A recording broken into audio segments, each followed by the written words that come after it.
大家好，歡迎大家收睇我哋嘅節目。睇片之前呢，麻煩大家俾個 like 支持下，多謝晒啊！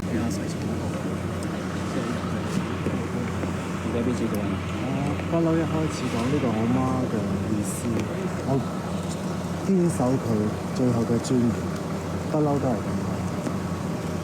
會唔會太強硬咧？即係特登即係請啲保安俾你？呢個唔係強硬，呢個好正常嘅手段。人哋為咗闖入嚟，但係送嗰個花籃放咗喺垃圾。呢啲我唔答嘅啦，我諗我係已經回應過嘅啦，我可唔可以 ？OK，唔該晒。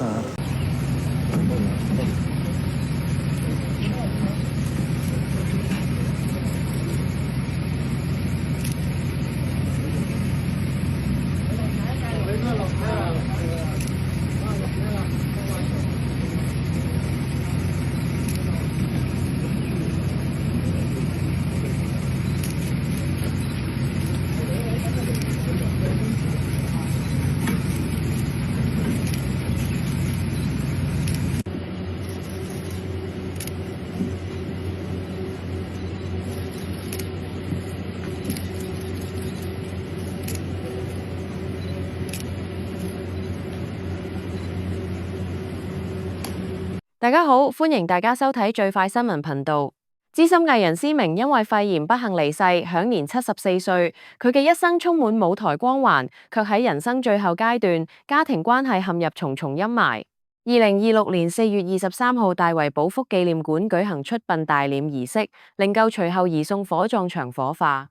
表面上睇呢個係一場莊嚴嘅告別儀式，但背後卻係長達多年嘅兄弟決裂、父子誤會以及對母親遺願嘅激烈爭執。李永漢作為長子，一手打點母親身後事，卻被質疑單方面執行所謂母親意願，拒絕弟媳林宇謙入靈堂，甚至花圈都唔願落上佢個名。呢場風波唔單止暴露咗李家內部嘅深層裂痕，更加讓人反思親情喺遺產、孝道同個人恩怨之間究竟點樣脆弱。施明早年同李家鼎結婚，生下一對雙胞胎兒子李永漢同李永豪。兩兄弟童年時期都曾經踏足娛樂圈，表面和睦，但成年後家庭關係逐漸出現裂痕。據了解，李永豪同台灣女友林宇謙拍拖期間，結婚時只邀請父親李家鼎出席，母親施明同兄長李永漢均未獲邀請。呢件事成為兄弟反目嘅導火線。李永漢多次公開表示，母親生前從未承認林宇謙為新抱，由拍拖開始，對方就冇尊重過母親，連結婚大事都將母親排除在外。佢強調自己只係堅守母親最後嘅尊嚴，死者為大，絕對唔容許弟兄踏足靈堂。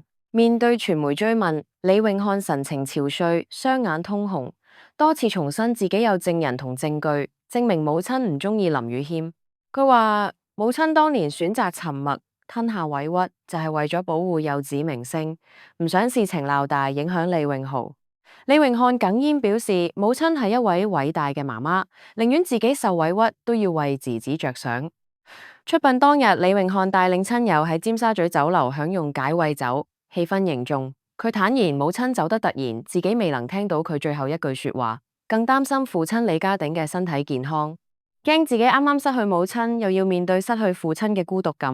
然而李家鼎同李永豪一方卻有完全唔同嘅講法。李家鼎80幾歲，身形明顯消瘦。佢公開表示，施明生前對林宇謙並冇偏見，甚至講過對方幾好，阿仔開心就得。佢力證婆媳關係融洽，提供多張舊照片，包括林宇謙同施明拖手行街，一齊食飯，開懷大笑嘅畫面。李家鼎直指李永漢曾經出言恐嚇母親，阻止佢出席幼子婚禮，更長期控制母親消息，令家人1年幾未能探望。佢不滿李永漢拒絕喺屋企人花圈上落林宇謙名，甚至自己另外做一個花牌擺喺中間。李家鼎寄望喪禮能夠安然進行，但已準備好若有衝突就冷靜離開，避免喺靈堂拗交。佢更透露自己同李永豪一家唔會出席解穢酒。李永豪方面則透過短信回應傳媒，表示不作回應，但早前曾經指控兄長利用法律手段阻止佢同父親探望母親。佢強調兄弟多年斷聯，自己已經搬離九龍塘組屋，兄長一家5口卻繼續獨佔市值約800萬至1200萬嘅物業。李榮漢則否認有關指控，反指細佬曾經向父親索取300萬，想分身家。